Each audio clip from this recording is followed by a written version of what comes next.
DragonNest is a free MMORPG, and it's kind of your run-of-the-mill kind of cash-up game, which means that you can still play the game, but if you want like extras like different clothes or certain mana potions, you can still buy mana potions in the game.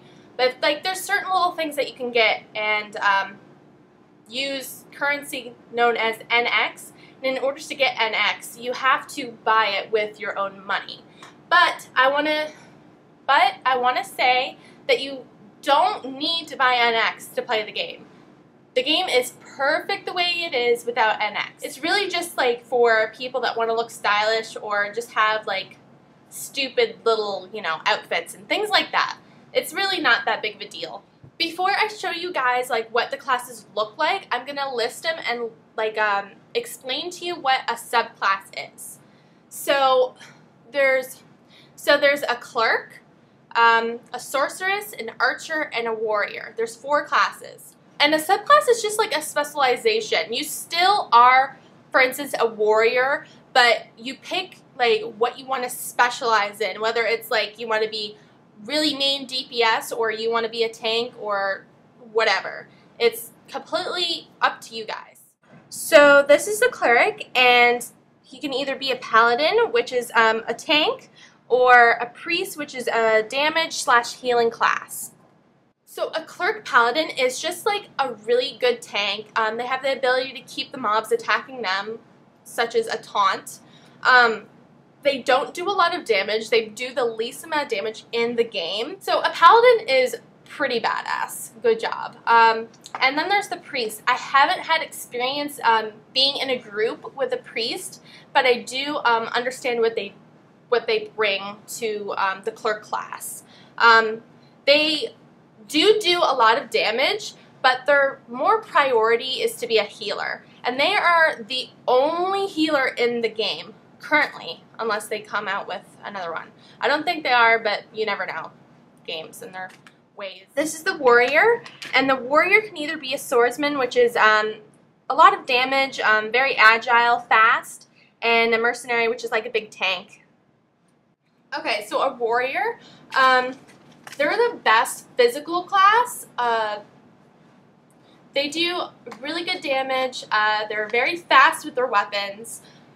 So they're able to bring higher combos when they're attacking mobs. The subclasses are swordsmen, and basically that's just like an all-out big DPS class. They can move really fast with their weapons. They bring the highest chain combos that you can get in the game. They're good all around. Obviously they can't hit things from range, but that's because they're a physical DPS class. A mercenary is also a tank class. They're not as good as a paladin. They're not as skilled. They don't have as many skills as the paladin does, but they have a higher armor rate. This is the sorceress. She can either be an elementalist, which she can control all the elements and CC very well, and mystic, who can control space and time. So the point of a sorceress is she is the crowd control of the group. That's what she does. She controls the mobs, makes sure that they're not attacking people that they shouldn't be attacking, kind of thing. Okay, so the subclass that I am as my sorceress, I'm an elementalist, which means that I control all of the elements. I control fire, water, there we go, I had to think about that one. So I control fire, water, the wind, poison. I have some poison spells, but basically I just do everything. So a mystic is a pretty good CC'er as well. The only difference is they control more about time and gravity and things of that nature rather than fire and ice. So they do the same thing as an elementalist, but they don't have as much of the elements. They don't have as much control over the elements as an elementalist would. But they're pretty strong in PvP. And then this is the archer, and she can either be a sharpshooter, which is a lot of ranged DPS, she's very good, and acrobat, which is a very agile class.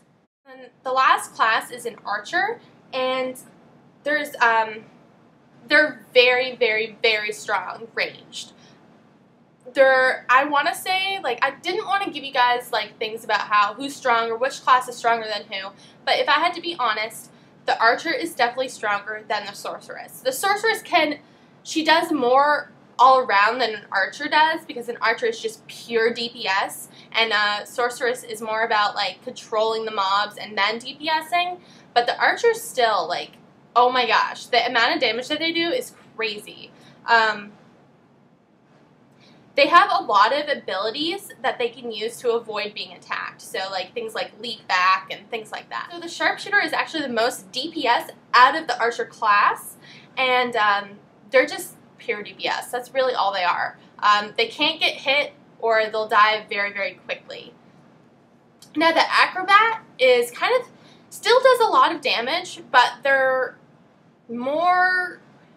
abilities are more towards them being agile. They can move very fast, they can kick, do a lot of aerial kind of things. Just they're really good at not being hit. And they still do really good DPS, but they're just more about being mobile and kicking things in the air. Okay, so I'm going to talk about the quest line really quick.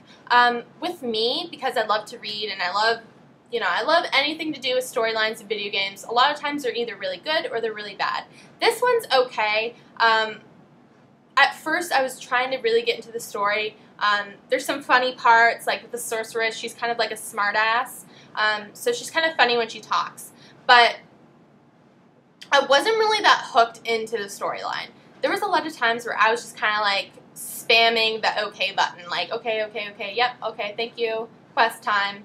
You know, I was just trying to get past like the big long dialogue.